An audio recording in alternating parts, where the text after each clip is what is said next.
I've always been so curious and sort of fascinated about what sets people apart who are successful and happy with those who are successful and maybe not happy on the inside, or people who have not yet reached that level of success yet. And I've discovered something. It's actually not my discovery. Other people know about this, so I want to make sure that I'm not taking ownership for something that doesn't belong to me. But what sets those people apart is that they are connected and know and live their why. Now, some people call that purpose, but your why is your reason for being. And so in today's video, I'm going to help you understand how to define your why, and it's going to help you make better career choices and also access new levels of resiliency.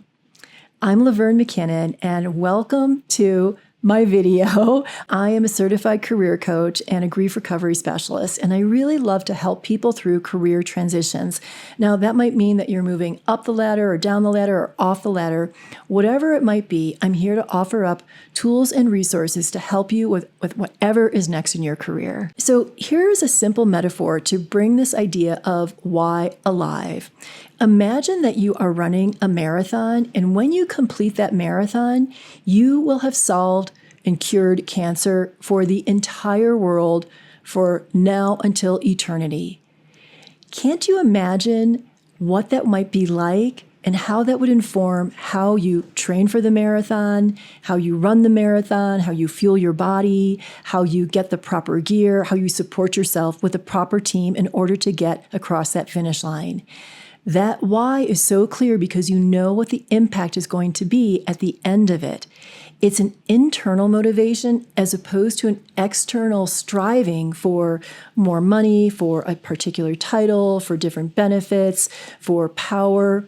Your why is the acknowledgement of your natural talents and gifts and how you want to use them to make a positive impact on the world. Your why is not your job. It's not your career. I've had so many people come to me to say, oh, wait a second, but I know my why. I'm a writer, or I'm an engineer, or I'm an analyst, or I'm a project manager. That's not your why. Your job or your career is a manifestation of your why, but it's not your purpose for being. Every client that I've ever worked with who has clarity on their why is able to overcome challenges in a way that leaves them feeling invigorated as opposed to having the life sucked out of them.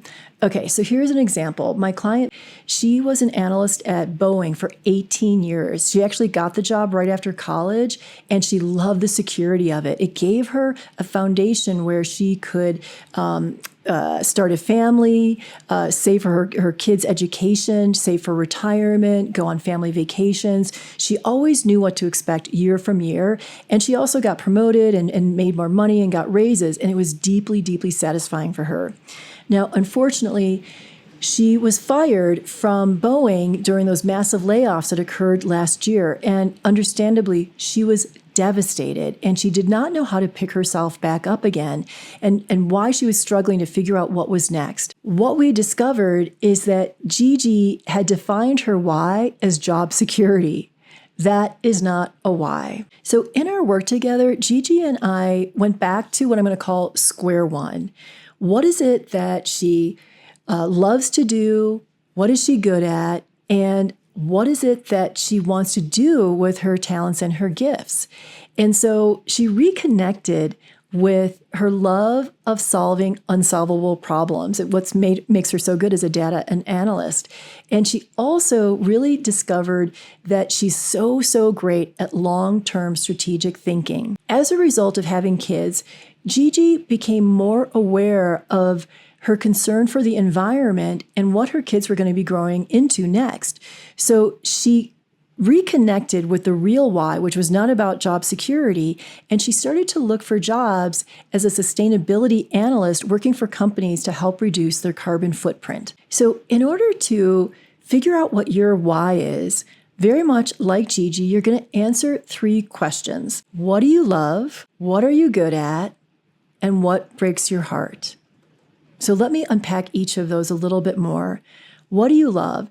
It's those things that bring you joy and you lose sense of time, and you could do that thing forever and ever, whether you got paid for it or not. What are you good at? Those are your natural skills and talents. And now for many people, they have difficulty articulating what those are because they come so naturally to them that they don't necessarily see them as special. So a trick that you can do is ask your colleagues, ask some people that know you, what am I good at? Now, this third question, it might seem a little bit unusual.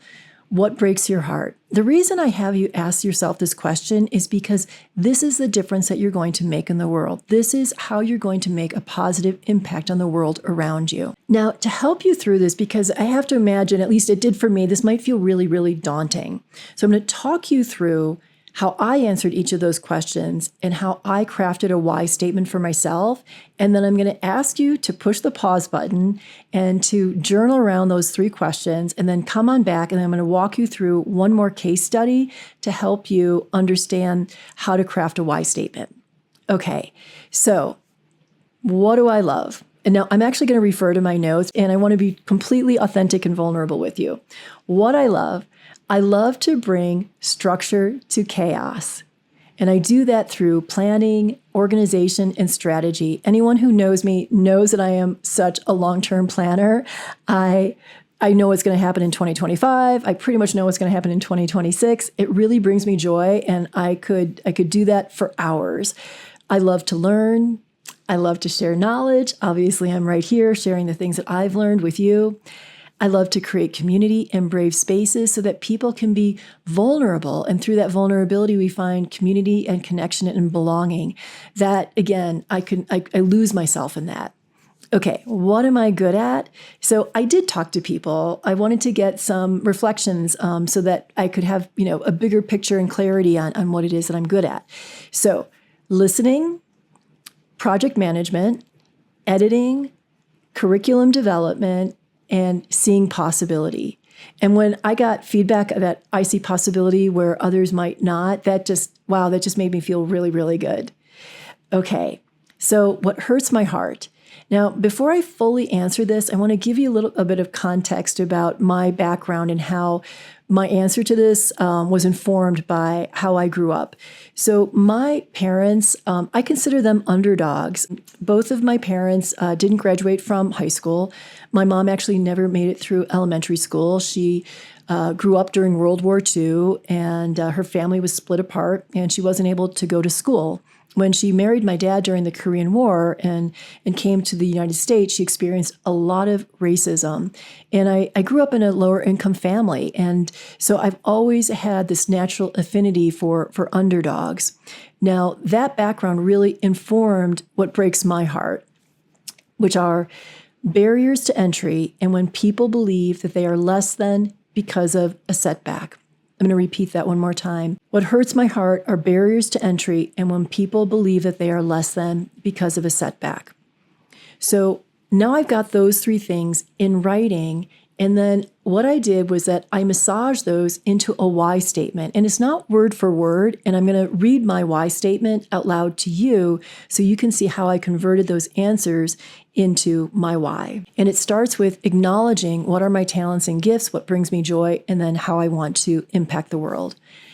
I am an intuitive, compassionate listener, creative problem solver, and highly organized strategist who excels in nurturing safe spaces, project management, curriculum development, and writing. I make grief work in the professional realm socially acceptable so that people can fully honor their values, rewrite their narratives, return to wholeness, and hit their moonshot with grace. Whew, I know that's a mouthful, but here's the thing. Your why statement, it's for you. It's not for anyone else. It's not for anyone else to judge or to give notes on or to wordsmith. Your why is your internal compass, and it's just for you. Now, for full disclosure, I've rewritten my why statement easily a dozen times. The essence of it always stays the same, but I'm constantly finding other nuances to it to bring it to really make it visceral for me. Now, there's one other thing that I want to point out to you before I ask you to push the pause button and do some journaling, which is that when you're writing your why statement, you want to keep it in the present tense as opposed to being something that's more aspirational. So, for example, I didn't say, I hope to become an intuitive, compassionate listener. I'm longing to be a compassionate, intuitive listener. Someday I will be a compassionate, intuitive listener. I put it into the present tense. I am a compassionate, intuitive listener. So the reason that we do this is because if you make it aspirational, it's never going to be true. You are living it right now. Are you living it 100%? 100% of the time? Probably not. Nobody is that perfect. But by putting it into the present tense, it makes it real. Okay, so now I'm going to invite you to push pause on the video and to journal around what do you love, what are you good at, and what breaks your heart. And then, like I did, try to create a why statement. And again, knowing that this is not chiseled in stone, you're going to continue to alter it. It's going to evolve. Just give it a go and then come on back. And I'm going to show you another instance of a why statement and then what happened when my client tried to implement it. Okay, if you did push the pause button, welcome back. If you didn't and you're rolling with it, no problem, we'll keep going. So my client, Clara, is a marketing director, and she came to me because she was feeling really, really stuck, and that even though she was successful in her career and she was getting promotions, she just was like feeling blah. And so we decided to focus on her why statement. And once again, I'm going to read it to you, what those questions were, and then what her why statement was. So what does Clara love? She loves storytelling, helping others communicate their value, and she loves small businesses. Her father was a small business owner, and it was the environment that she grew up in. She also, like me, loves underdogs because her father was an immigrant who faced a lot of racism and bias as well. She and I had that in common. What is Clara good at? She talked to her team, and what they came back to her with was that she's really good at simplifying complex ideas and making them relatable. And she's really great at empathy, compassion, and writing. And then I thought this was interesting because what breaks her heart, I thought it was going to have something to do with her father, but what it is seeing people struggle to tell their stories. So where Clara went with the answers, and this is her why statement, I am a compassionate storyteller and skilled communicator who excels at simplifying complex ideas and making them relatable. I am passionate about helping underdogs, like small business owners and individuals who face bias, find their voice and share their value with the world. My purpose is to empower others to tell their stories with clarity and confidence so they can overcome obstacles, connect meaningfully, and thrive in the face of adversity. Wow. Okay. That was really amazing. And Clara felt so excited and jazzed about leading with her why. And so she came up with an idea and took it into her company and pitched her boss about creating marketing plans for small businesses. And her boss responded with, no. It's like, maybe not the answer that you thought I was going to give, but she encountered so much resistance. It just wasn't part of the mission of the company. And so what Clara did was she went back because she was so connected to her why. She was like, I'm not going to take no for an answer from my boss. But she knew she just couldn't speak words. She had to do more homework. So she did research, she did some data, and then she actually rallied her team. She pitched them on her idea, and they were really invigorated by her passion and her clarity for it. So she went back to her boss and she said, listen, we don't have to go whole hog on this. Let's just pilot a program just with one single small business and let's see what happens. And she was able to convince him to greenlight this pilot program. The team that she was working with were so excited. So long story short, it wound up being very successful. And her boss was convinced that it was worthy to put resources behind it. Now, did the company change their entire mission? Absolutely not. Now, here's the thing, that when Clara first started working with me, she was contemplating leaving this company because she was feeling so unfulfilled. But with this new clarity around her why and being able to pilot this program and prove that it was worthy of the company's investment, Clara chose to make a career decision to not leave the company. And because of the success of this pilot program, the company management, senior management, actually saw leadership potential in her. And they enrolled her in a leadership training program, an internal one at the company, and they promoted her to vice president at the same time. The team around her was so excited. The morale was just greatly increased because they saw how she met with resistance and was able to overcome it. If they started generating new ideas, it just had this whole amazing impact on the entire company. So all this to say, bottom line is that your why is not your job, it's not your career. It's your internal reason that no one else needs to know or judge or make assessments about. You're welcome to share it, but it's really for you to be able to guide your decisions about your career and be able to meet with challenges, because challenges are inevitable, with a deeper sense of resilience because you know why you're doing it, because of the impact that your gifts and your talents are going to have on the world. Clearly, I'm really passionate about you discovering your why.